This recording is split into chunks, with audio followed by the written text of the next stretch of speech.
जवान होके इतनी अकलदार बात कर रहा है कि भाई ये डॉक्टर अम्बेडकर है, इन्होंने 14 डिग्री ले रखी है।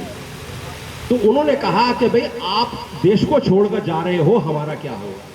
हम तो पहले भी गुलाम थे और इनके हाथ में तुम सत्ता दे के जा रहे हो, हम तो फिर गुलामों को गुलाम रहे। हम जब से आप आए हो हमारे लिए आपने क्या किया वो बताओ। तो इसलिए सत्ता हमें भी चाहिए, हमारी भी हिस्सेदारी होनी चाहिए, ये आप सुनिश्चित करिए।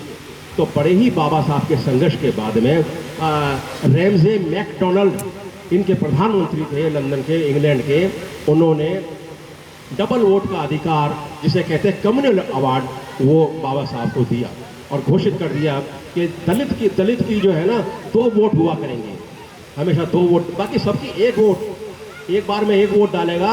लेकिन हमारा दलित जो शुद्ध है, अनुसूचित जाति वर्ग है, दलित शब्द तो बाद में आया, बाबा साहब के समय में अनुसूचित जाति शब्द था, पिछड़ा वर्ग था और एक ट्राइब कास्ट, इस तरह है ना, शेड्यूल कास्ट जिसे बोलते हैं, शेड्यूल ट्राइब, तो वो वर्ग था। तो उसकी 2 वोट का अधिकार बाबा साहब लेकर आए।